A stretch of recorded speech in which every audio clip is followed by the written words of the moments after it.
Gaur Premanandi, Samaveta Bhakta Vrinda Ki Jai. All glories to the assembled devotees.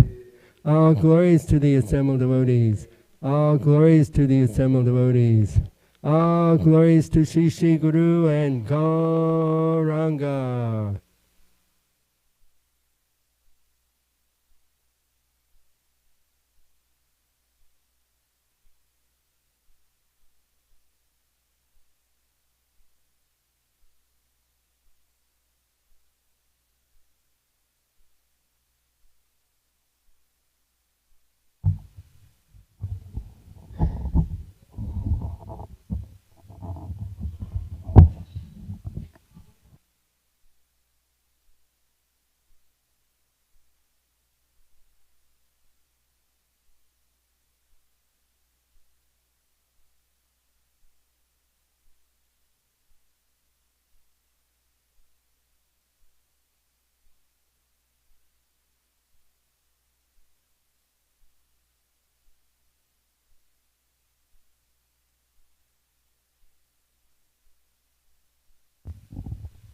Hare Krishna. Welcome to this morning's Srimad Bhagavatam class. We will begin by singing Jai Radha Madhava. Jaya Radha Madhava Kunja Bihari. Jaya Radha Madhava Kunja Bihari. Gopi Janavalabha Girivaradhari. Gopi Janavalabha Girivaradhari.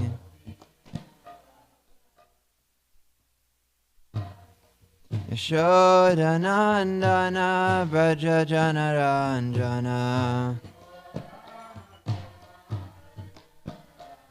Yashodanandana Braja Janaranjana.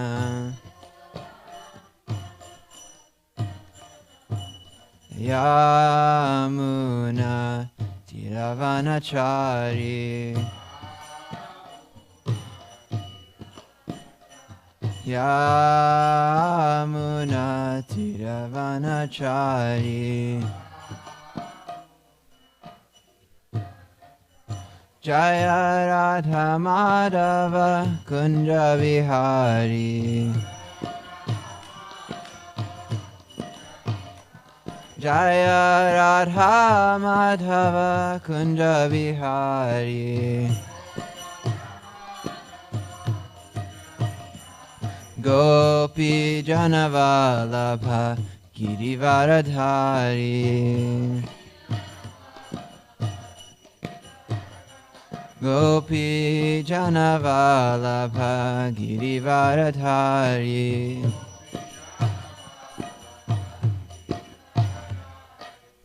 Yashodanandana Braja Janaranjana. Yashodanandana Braja Janaranjana. Yamuna Tiravanachari. Yamuna Tiravanachari. Jaya Radha Madhava Kunja Bihari. Jaya Radha Madhava Kunja Bihari. Jaya Jaya Prabhupada, Prabhupada, Prabhupada, Jaya Prabhupada.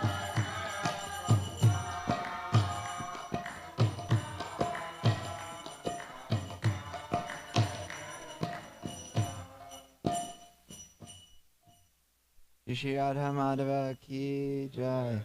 Srimad Bhagavatam Ki Jai. Jai. Gaura Premanande. Om Namo Bhagavate Vasudevaya.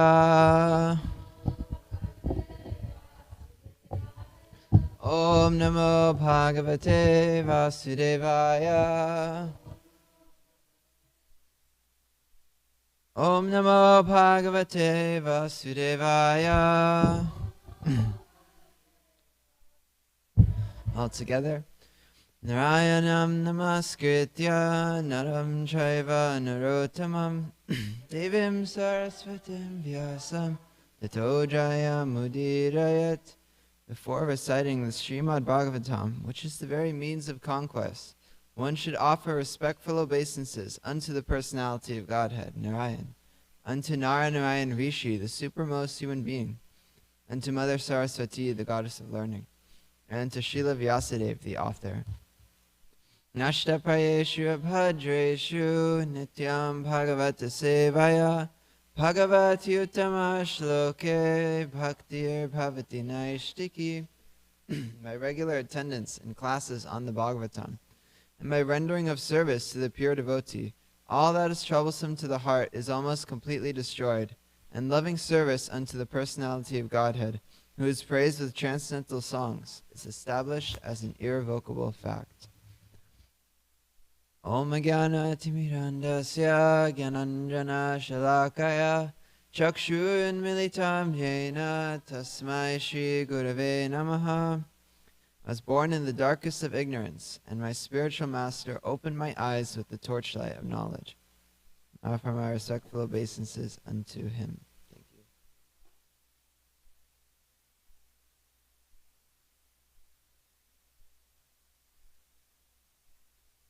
Hare Krishna, welcome to today's Srimad Bhagavatam class. Today we are doing something very exciting. We are concluding the pastime of Lord Nrsingadev, which is, I'm a little sad about it. It's been so nice to hear about Prahlad Maharaj and Lord Nrsingadev for the past maybe 3 months, I think. So today we're hearing the conclusion. And it's very good timing. How many days were, what, 2 days, 3 days from Nrsinga Chaturdasi? So we will have a nice final meditation with Lord Nrsingadev. So we're reading from text 25 to 50 today. So we got a lot to cover. Does someone have a microphone? Maybe everyone can read 3 texts since we have so many verses.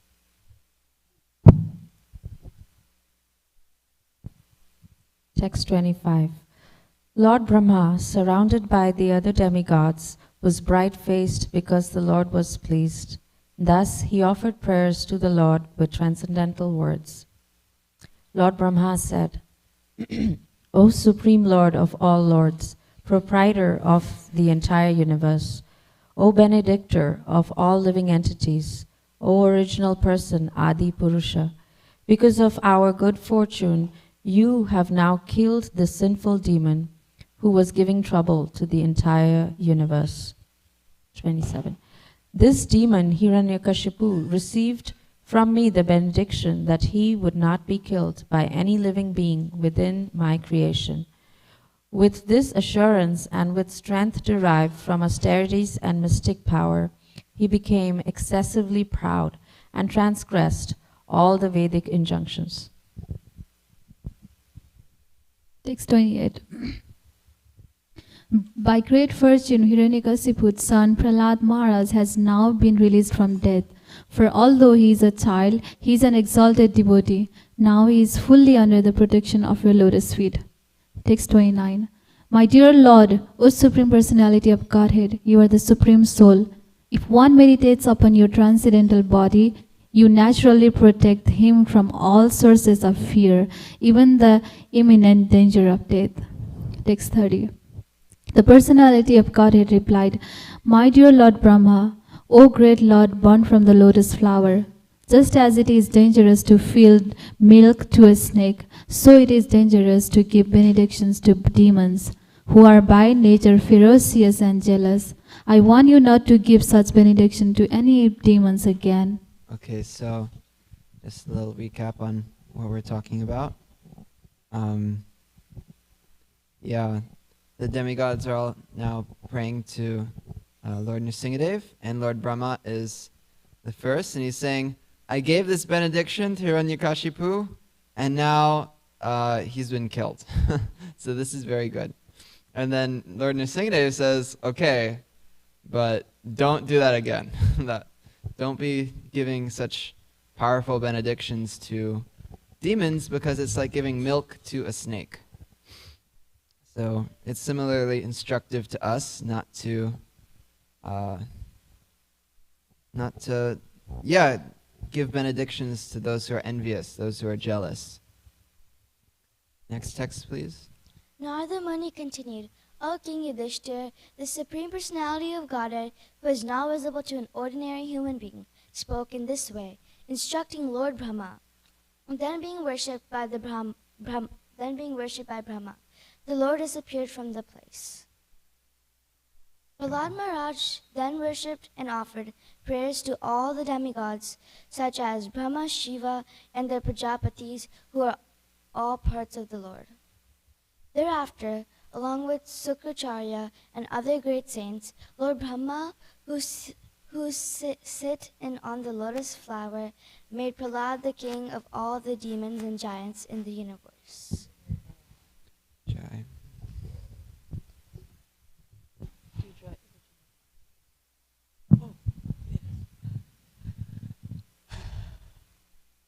O King Yudhishthira,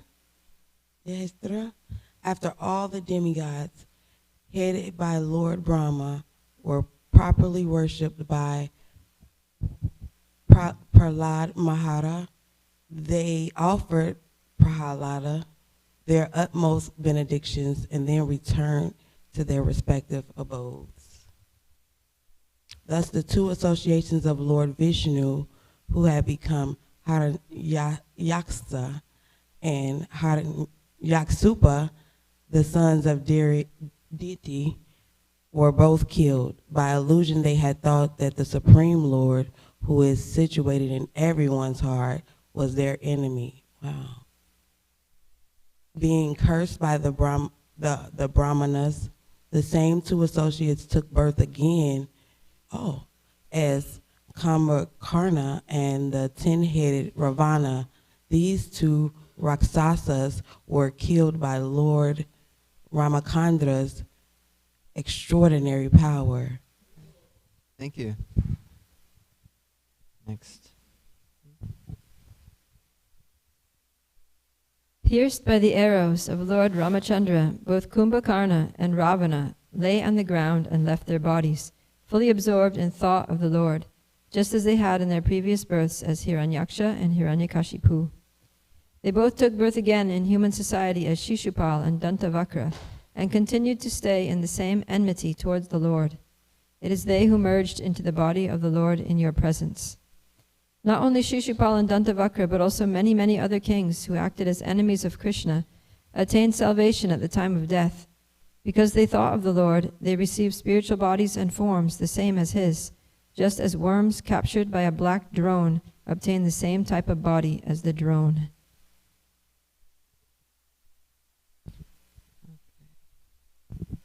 So just 10 more texts and then we'll get into the verse. Text 40. By devotional service, pure devotees who incessantly think of the Supreme Personality of Godhead receive bodies similar to his. This is known as Sarupya Mukti. Although Shishupal, Dantavakra, and other kings thought of Krishna as an enemy, they also achieved the same result. You can read 3 texts. Text 41. Everything you ask me about how Shishupal and others attained salvation, although they were inimical, has now been explained to you by me.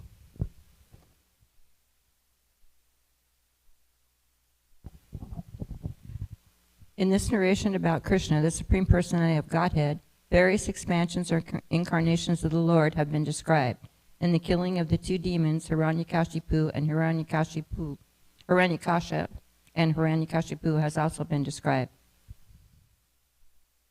This narration describes the characteristics of the great and exalted devotee Prahlad Maharaj, his staunch devotional service, his perfect knowledge, and his perfect detachment from material contamination. It also describes the Supreme Personality of Godhead as the cause of creation, maintenance, and annihilation. Prahlad Maharaj, in his prayers, has described the transcendental qualities of the Lord and has also described how the various abodes of the demigods and demons, regardless of how materially opulent, are destroyed by the mere direction of the Lord. The principles of religion by which one can actually understand the Supreme Personality of Godhead are called Bhagavata Dharma. In this narration, therefore, which deals with these principles, actual transcendence is properly described. One who hears and chants this narration about the omnipotence of the Supreme Personality of Godhead, Vishnu, is certainly liberated from material bondage without fall. Okay. You can read the last three, Dharma Prabhu. Text 47. Prahlad Maharaj was the best among exalted devotees.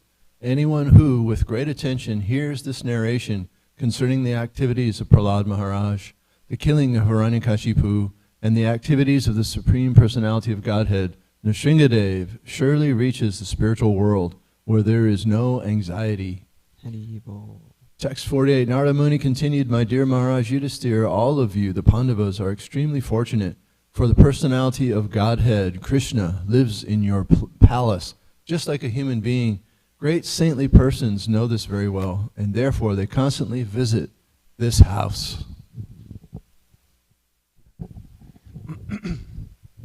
The impersonal Brahman is Krishna himself, because Krishna is the source of the impersonal Brahman. He is the origin of the transcendental bliss sought by great saintly persons. Yet he, the Supreme Person, is your most dear friend and constant well-wisher, and is intimately related to you as the son of your maternal uncle. Indeed, he is always like your body and soul. He is worshipable, yet he acts as your servant and sometimes as your spiritual master. Exalted persons like Lord Shiva and Lord Brahma could not properly describe the truth of the Supreme Personality of Godhead, Krishna. May the Lord, who is always worshipped as the protector of all devotees by great saints who observe vows of silence, meditation, devotional service, and renunciation, be pleased with us. Jai. That's all our text for today. And so, to conclude, this chapter is called the Prahlad, the best among exalted devotees. So this chapter, it's been mainly glorifying Prahlad Maharaj's character. So we saw in the previous chapter, Lord Nrsingadev had offered him all material benedictions. Essentially everything you could ever want, the Lord offered to him. And he merely considered them impediments on the path. And if we go further, Lord Nrsingadev, he ordered him, you must become the king as a service. So there's an interesting theme here that Krishna, he wants to maintain the religious principles. He never contradicts himself. So he's maintaining Varnashram in this way. And then Prahlad Maharaj prays that his father becomes liberated. And Lord Nrsingadev, he's very pleased. And he glorifies the devotees, as we heard in yesterday's class. And then today, Lord Brahma, he glorifies the Lord, and then Lord Nrsingadev disappears. And Prahlad Maharaj is then put on the throne. Yeah, there was an interesting point. Essentially, this story is tied up with a bow on top by Narada Muni, that the very first question that began this 7th canto, Maharaj Yudhishthira, he said, I was at the Rajasuya Yagya, I was at the ceremony, and when Krishna killed someone who was so envious to him, Shishupal, that Shishupal merged with the body of the Lord. How is this possible that someone who's so envious could get, such a benediction? And it also began with the question of, is the Lord partial to anyone? Does the Lord like one person more than he likes another? So this whole story was just to narrate the point that even to the enemies of the Lord, those who reject the Lord, he still is merciful to them. He still brings them to him. And Krishna, he doesn't pick any favorites, but one who is a devotee of Krishna, he shows special mercy, like to the little boy Prahlad. And so I also appreciated this verse. Yeah, so not only Shishupal and Dantavakra, but also many, many other kings who acted as enemies of Krishna attained salvation at the time of death because they thought of the Lord. They received spiritual bodies and forms the same as his, just as worms captured by a black drone obtain the same type of body as the drone. Does anyone know what a black drone is? Yeah, it's a bee or like a wasp, essentially. So whatever we fix our thought upon, that is what we will attain. So even though these other kings, they were very materialistic and they thought of Krishna as the enemy, they still attained salvation because they thought of the Lord. So now, after Narada Muni describes the what happens after this, so the two brothers, they become these other demons, he then concludes by saying the glories of the Bhagavatam. And now we will read an interesting verse. Yuyam nirloke bhatavuri bhaga lokam punana munayo bhiyanti yesham grahan avasatati sakshad gudham param prama manushya lingam. Please recite.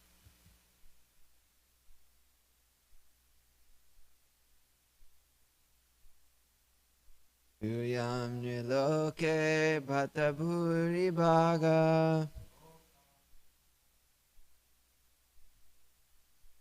Lokam purana munayo bhiyanti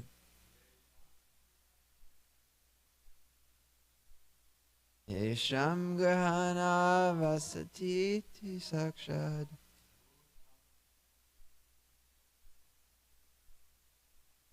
Ana param brahma manushya lingam.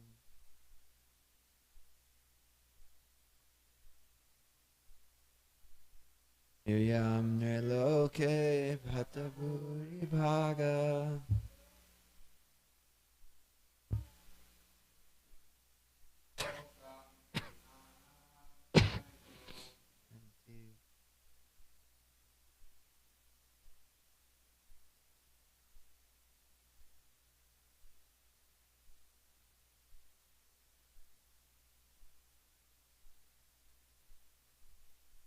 Param Brahma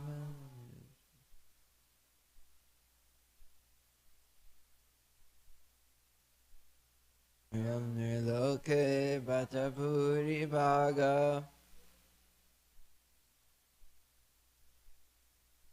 Lokam punana munayo bhiyanti Isham grihana vasatiti sakshat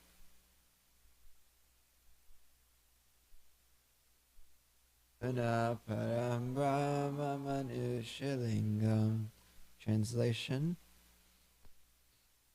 Narada Muni continued, My dear Maharaj Yudhishthir, all of you, the Pandavas, are extremely fortunate, for the Supreme Personality of Godhead, Krishna, lives in your palace just like a human being. Great saintly persons know this very well, and therefore they constantly visit this house. Translation and purport by His Divine Grace. A.C. Bhaktivedanta Swami Srila Prabhupada Ki Jai. Purport. After hearing about the activities of Prahlad Maharaj, a pure devotee should be very anxious to follow in his footsteps. But such a devotee might be disappointed, thinking that not every devotee can come to the standard of Prahlad Maharaj. This is the nature of a pure devotee. He always thinks himself to be the lowest, to be incompetent and unqualified. Thus, after hearing the narration of Prahlad Maharaj's activities, Maharaj Yudhishthir, who was on the same standard of devotional service as Prahlad, might have been thinking of his own humble position. Narada Muni, however, could understand Maharaj Yudhishthir's mind, and therefore he immediately encouraged him by saying that the Pandavas were not less fortunate. They were as good as Prahlad Maharaj, because although Lord Nrsingadev appeared for Prahlad Maharaj, the Supreme Personality of Godhead in his original form as Krishna was always living with the Pandavas. Although the Pandavas, because of the influence of Krishna's Yogamaya, could not think of their fortunate position, every saintly person, including the great sage Narada, could understand it. And therefore they constantly visited Maharaj Yudhishthir. Any pure devotee who is constantly conscious of Krishna is naturally very fortunate. The word nirloke, meaning within the material world, indicates that before the Pandavas there had been many devotees, such as the descendants of the Yadu dynasty, and Vasishta, Marichi, Kashyapa, Lord Brahma, and Lord Shiva, who were all extremely fortunate. The Pandavas, however, were better than all of them, because Krishna himself lived with them constantly. Narada Muni therefore specifically mentioned that within this material world, Nirloke, the Pandavas were the most fortunate. Srila Prabhupada Ki Jai. So kind of a theme we're seeing here is that we'll hear about these amazing devotees and we'll say, oh wow, they're so lucky, you know. Wow, they really got some special mercy. This is almost a thing in every faith where you hear stories about these saints and a beam of light will fall upon them and God will, you know, he'll swoop down and pick them up and he'll save them. Or, you know, perhaps like a burning bush will speak to them, or different things like that. We hear about these devotees. And so while we look up to them and we aspire to have the qualities like them, those qualities that attracted the Lord, Srila Prabhupada said we should not be disappointed thinking that this is out of our reach, that we cannot come to this standard. So this verse, Maharaj Yudhishthir, he's hearing about Prahlad Maharaj and he's saying, oh, wow, he's such a great devotee. I'm so insignificant. I'm so small. The Lord personally came in this magnificent form just to protect him. And, you know, who am I? I'm just a king, you know. So Narada Muni, he reminds him, you are the most fortunate out of everyone in the three worlds, because Krishna visited your house and he lived with you. He lived with you and your brothers. So something that we can meditate on is how fortunate we are. I was thinking, we can almost even compare ourselves to Prahlad Maharaj in that we think, where have we come from?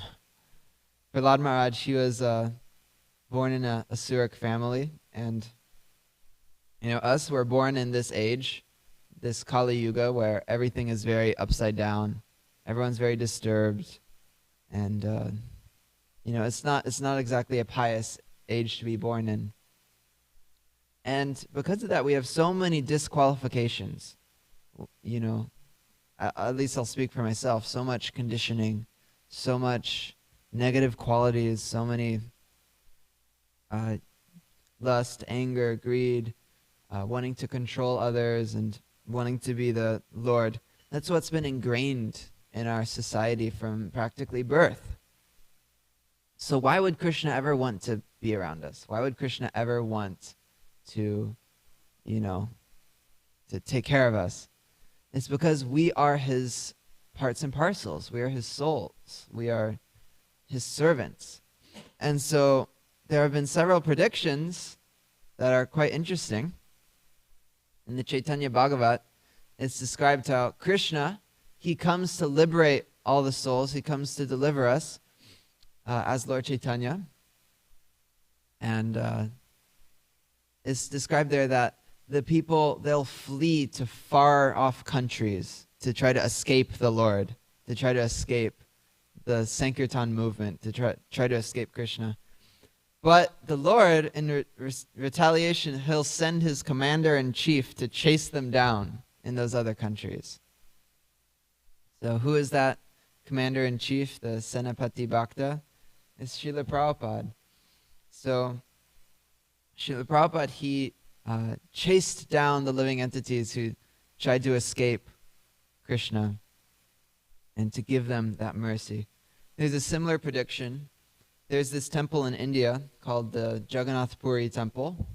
And there, you can only go in there if you are Indian. You can't go in there if you're Muslim. You can't go in there if you're, especially if you're Western or from another country. And you might say, why? You know, this temple, I thought God is for everyone. This isn't fair. And so there's a prediction that the Westerners would come, people would come from the West, and they would take Krishna out of the temple and steal him. And so, while that didn't necessarily happen, Srila Prabhupada, he took Krishna from within the temple, and he brought Krishna to the whole world. He brought Lord Jagannath to every town, to every village, essentially.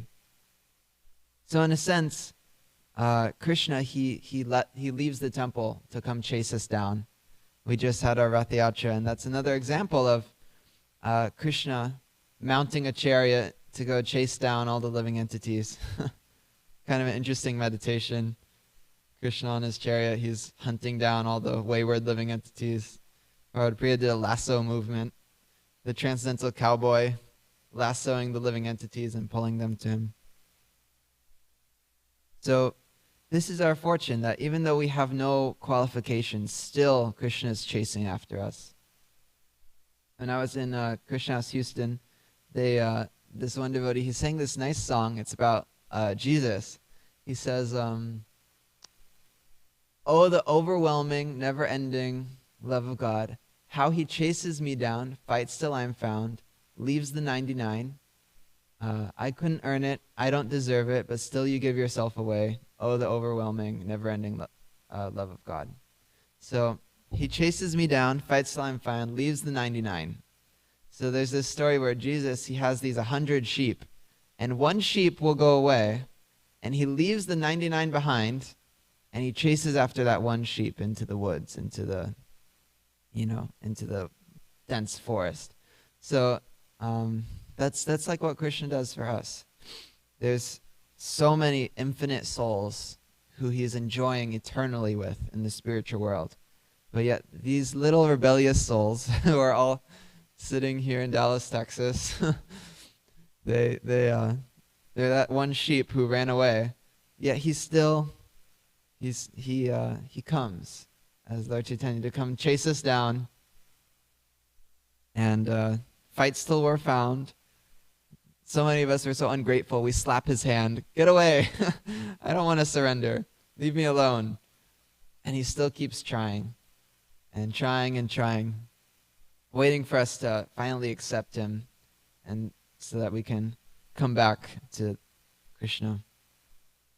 So this is something we can think about, how fortunate we are in this time, in this age, where Lord Chaitanya has come to give the highest love of God, to give love of God in pure devotion, pure Krishna prema, without a tinge of materialism, where our process of devotional service is easier than it's ever been. Simply by chanting, we can realize the highest goal, realize the highest truth, simply by chanting these names. And this isn't ordinary, this isn't common. Actually, if you look at the mathematics, this only happens one in every perhaps billion years. It's described how Lord Brahma, the creator of the universe, Krishna, he appears once a day at noon. And then I believe I heard somewhere that in every time Krishna comes is the time when Lord Chaitanya comes. So Krishna, he doesn't actually come every cycle. And so we're in this very special cycle of the universe. We're in this very special time where Krishna, he was only 5,000 years ago, where he gave the Bhagavad Gita and he exhibited his pastimes. And then Lord Chaitanya, he was only 500 years ago, perhaps. And then our Srila Prabhupada, who was only 50 years ago, you could say. 555. So, yeah, this is our position. The causeless mercy of the Lord. Another interesting point I read previously, perhaps not as related, but it was described, Lord Brahma, he said, "You've protected us all from death." So, our karma, there's so much destined for us. There's so much that's supposed to happen in this life. Yeah, Srila Prabhupada says in the purport that a devotee may be supposed to die, but Krishna will come and he will make another arrangement. He will change it. Because Krishna isn't bound by our karma. Krishna, he's above it all. So for Krishna's purposes, he can extend our life, very long. He tells Prahlad Maharaj in this section, previous chapter, he says, may you live, extremely long. He rules the kingdom for thousands and thousands of years. So if Krishna wants, we can live so long. And if Krishna also wants, he may give us only another moment. He may, in the case of Maharaj Parikshit, in the case of, was it Maharaj Katvanga? The one who only had a moment? Essentially, there's so many things that we might deserve to have happen to us. We deserve to suffer this certain amount, but Krishna, out of his causeless mercy, he gives us only a token of it. He gives us only enough that we need to learn our lessons so that we can grow in our spiritual life. So this is the mercy of Krishna. This is the extreme fortune we have been given, which is similar to Prahlad Maharaj. Final point, but Prahlad Maharaj, he's been glorified so much because the Lord personally came out of the pillar to protect him. And there's a story of Lord Chaitanya at Shiva Sangam where he sat all the devotees around in a circle and he was saying, each devotee was sharing these stories. And I remember Prabhupada Priya was telling us this story at Shiva Sangam where this devotee, something about a boat, he was in a lot of trouble. And Lord Chaitanya was like, I protected you then. I protected you then. I protected you at that time. This time I protected you.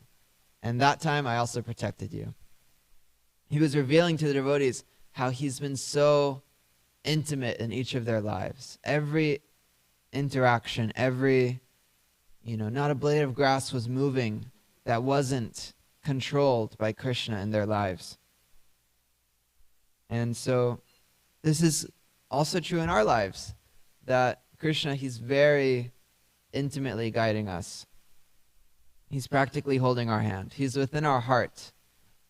And he is never going to leave us. He's never left us.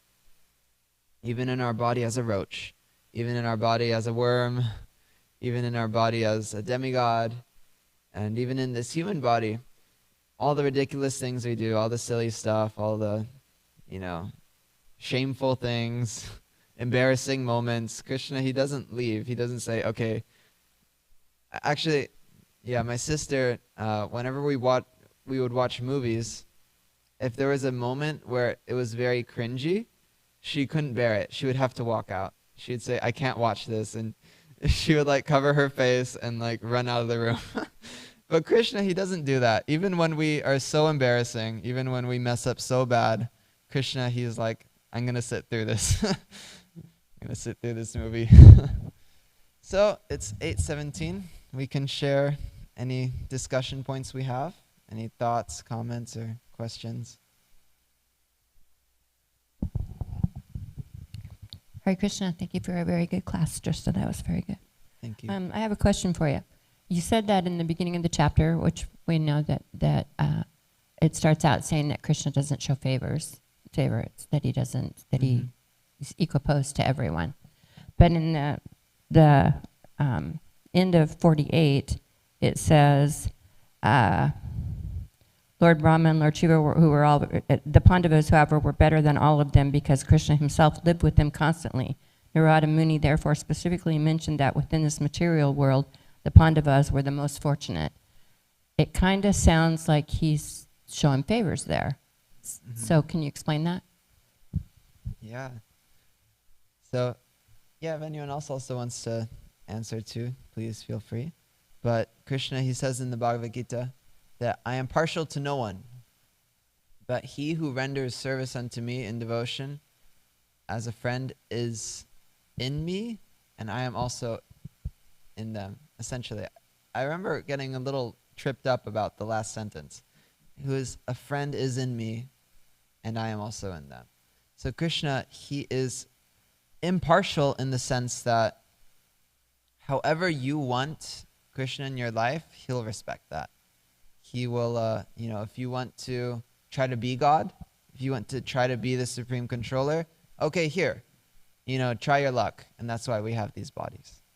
And if you want to serve God, he'll say, okay, I'm here 100% for you. So the Pandavas, they were so dear to Krishna because they loved Krishna so much. They were so fortunate because of their devotion. So, while Krishna, you could say he does pick favorites, but it's not random. He simply reciprocates with those who make Krishna their favorite. I was thinking once, if I put my japa or my spiritual practice at the bottom of the list of my priorities in the day, what can I expect Krishna to put me at his list of priorities, Krishna has a certain list of how many devotees there are and which ones need his mercy the most. And if I put Krishna at the top of my day, Krishna reciprocates. And if I put Krishna as, I have so many things to do, I'm so busy, I need to talk to this person and call that person and go here and do that. And I don't value my time with Krishna. I'm not attentive with my time with Krishna. That's part of Krishna being a person, is that he says, okay, I'm kind of getting some vibes here, getting some mixed signals. Do you really want me this present in your life? So Krishna, he may take a step back if we are giving those indications to him. Krishna, please take a step back in my life. Does that help at all? Very good. Thank you. Very nice answer. Thank you. Any other comments on this?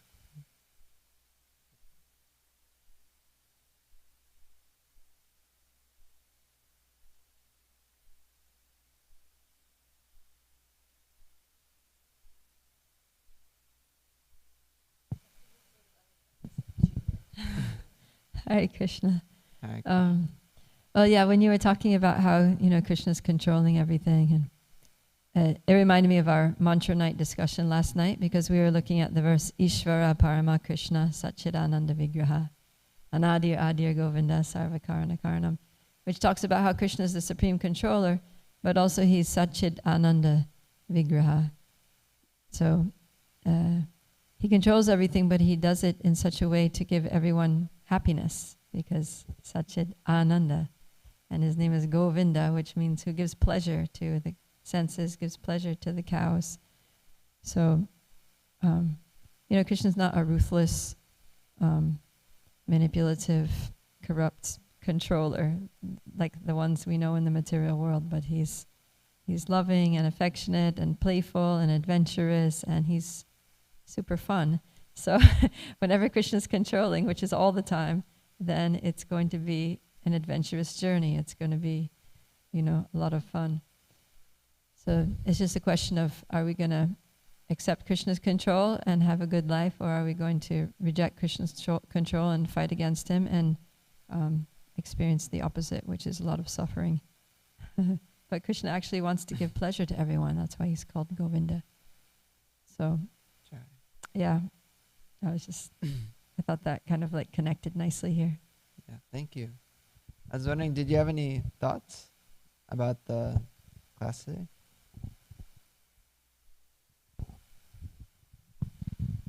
Well, I was kind of late, so, but from what I heard, for me, what it means when from what I heard so far, what it means when he says that I don't pick favorites. However, the Pandavas were the most fortunate. Like she was saying, fortunate could be just because they're so immersed in Krishna. Their fortune comes from their happiness, their bliss. However, Krishna's not picking favorites. It's really personal, because if you're not immersing yourself in God, in Krishna, then you will not be very fulfilled, you know? So you will be chasing everything outside of you. You know, like you were saying, I got to call this person, I got to talk to this person, I have to go to work, I have to do this, da-da-da-da. So you're not as fortunate as someone who is surrendered to Krishna, to me, personally. However, like me, I'm not a rich woman. I'm not, you know. However, I am rich, very, very, very rich, very blessed, you know. However, when it comes to this material world, material things, I'm not rich, but I'm very rich in God, very rich in God. So for me, I feel like I'm most fortunate. Nice. Yeah. You know, so. That's good. That was the hope for this topic, was that we can all feel like we're the most fortunate. Thank you, Deidre. On the same.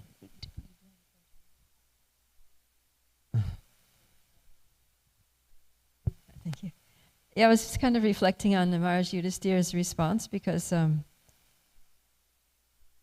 it's kind of like a human nature, human psychology, that we hear about someone else's glories and it makes us feel bad about ourselves.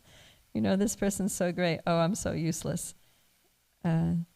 Just the mind goes that way. It's the nature of the mind, right? That this person, we don't think this person's so great, let me just be inspired and following in their footsteps, but it's the other. This person's so great, and so compared to them, I'm, incompetent and hopeless.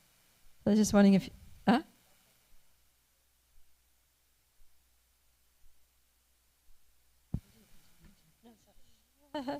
we're having a conversation here. So maybe could you just speak a little bit on that? Yeah, I was thinking, if you ever want to be humbled, you can hear about the sacrifices of Prabhupada's disciples.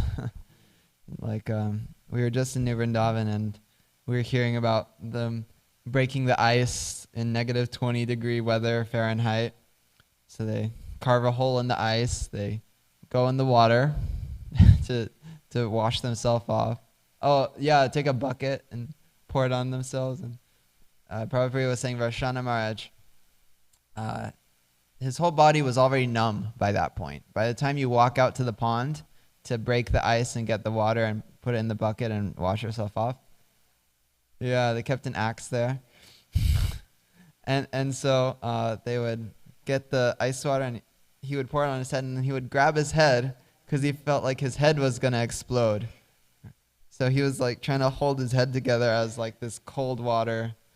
And just the austerities of these other devotees. And so it can be good that we feel, oh wow, I'm living so comfortably. I'm able to enjoy the sacrifice of others so much. So let me try to sacrifice a little bit. Let me try to give a little more, because it's possible to give more. We're seeing that others have given more before, and Krishna rewarded them so much. So maybe I can do the same. But yeah, that's my own personal experience, is just hearing about Srila Prabhupada's disciples and how much they struggled, how much they surrendered, how much they just gave everything for Srila Prabhupada and Krishna. it's always very humbling. So if you ever need a humbling, you can just watch those recounts or hear about that. Yeah, Prabhupada Priya.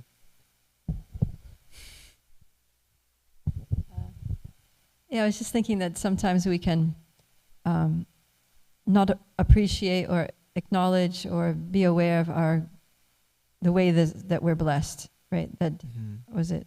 Whoever's talking there to Maharaj Yudhisthira, Nardamuni. He's like, no, you're so fortunate. In fact, you're more fortunate than Prahlad because Krishna's with you. So sometimes, oh, those devotees were so empowered. They got so much mercy. They were so blessed.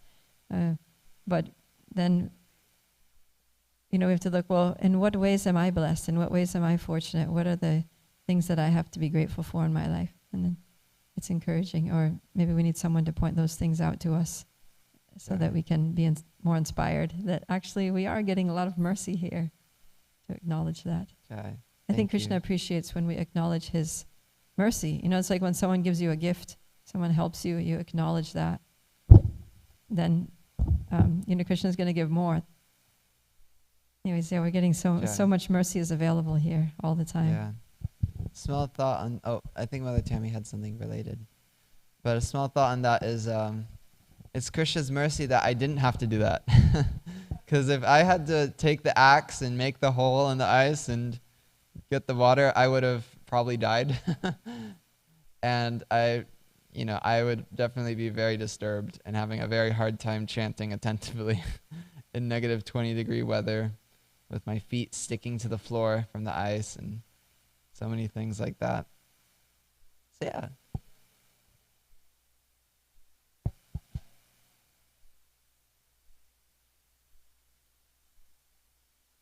Wow. Yeah. Yeah.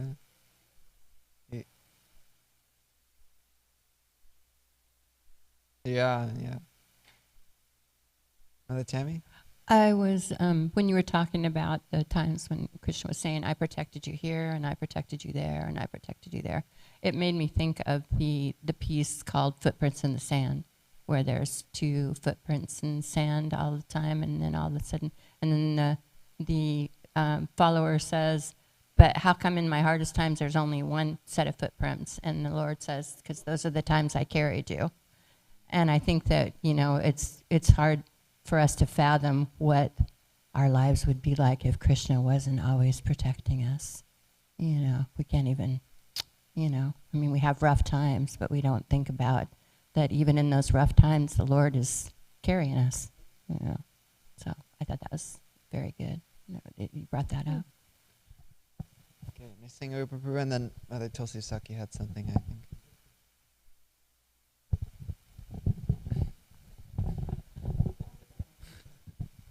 Hare Krishna Prabhu, thank you for the wonderful class, and thank you for bringing Premamrita in our presence. Yeah. Such wonderful discussions, and how I like to see this point of Krishna being, an equal opportunity employer. He is giving to everyone, but how we reciprocate is, how fortunate we are. And the other point I was thinking is just reading Prahlad Maharaj's pastime and Nrsingadev pastime. We're filled with so much gratitude, and the thought is, how can we share? How can we share our good fortune with others so that we can show our appreciation for our good fortune? So, no ideas, but just meditating on, okay, how can I share this?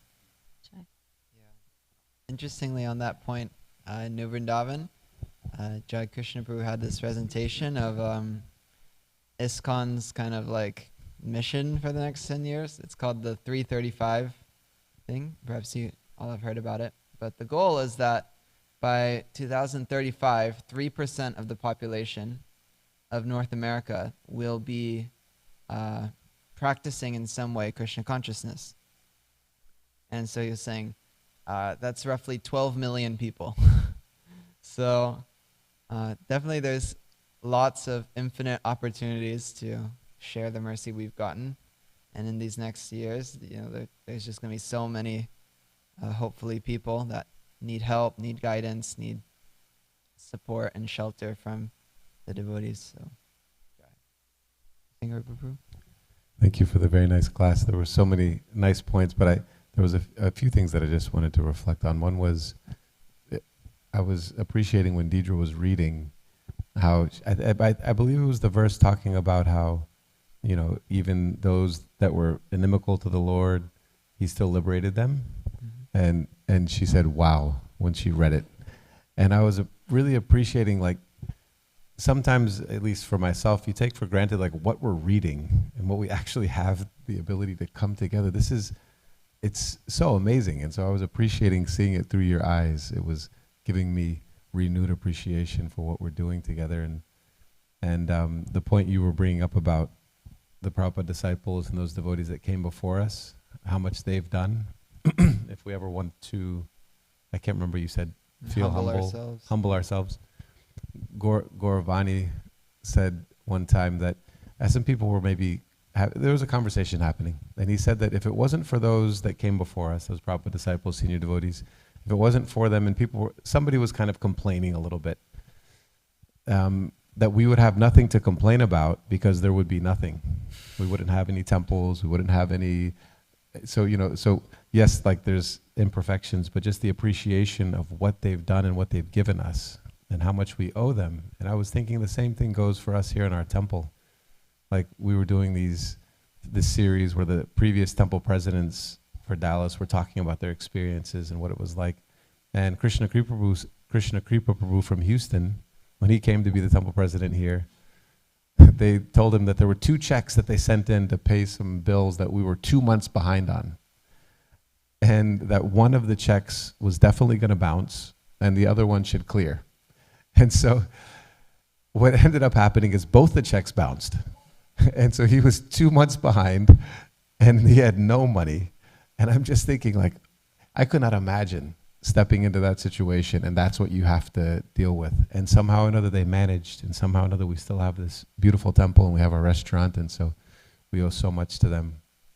And the last point that you reminded me of, Tulsi Saki Prabhu, was, it's like the analogy of the sun, right? Like the sunshine goes everywhere. We're talking about Krishna being impartial to everyone. The sun shines everywhere, but there's parts on our planet Earth that the sun never touches, never ever touches, because of it's in a crack inside of a cave under the whatever, and the sun can't touch there. So it's the same kind of thing. Krishna's love, Krishna's mercy is freely available to everybody, but some of us, we're hiding from it. We're choosing to go somewhere else, and so we don't get it.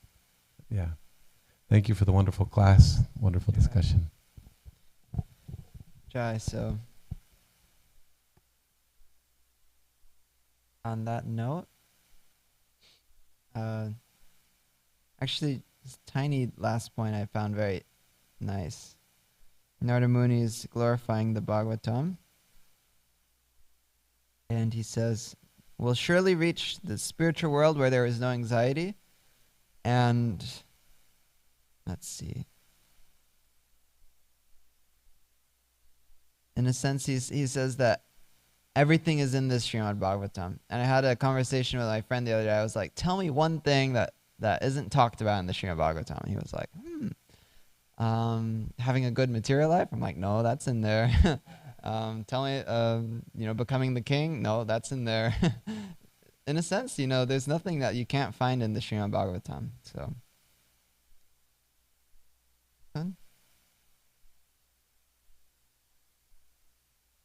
I think maybe... Oh, in this narration, actual transcendence. It's one of these verses. Okay, wait, I think it's here. This narration describes the characteristics of the great and exalted devotee Prahlad Maharaj, his staunch devotional service, his perfect knowledge, and his perfect detachment from material contamination. It also describes the Supreme Personality of Godhead as the cause of creation, maintenance, and annihilation. Prahlad Maharaj in his prayers has described the transcendental qualities of the Lord and has also described how the various abodes of the demigods and demons, regardless of how materially opulent, are destroyed by the mere direction of the Lord. Grantaraj Srimad Bhagavatam ki jai, Srila Prabhupada ki jai. Gaur Premanande Hari Bo Panchakalpa Tirvisha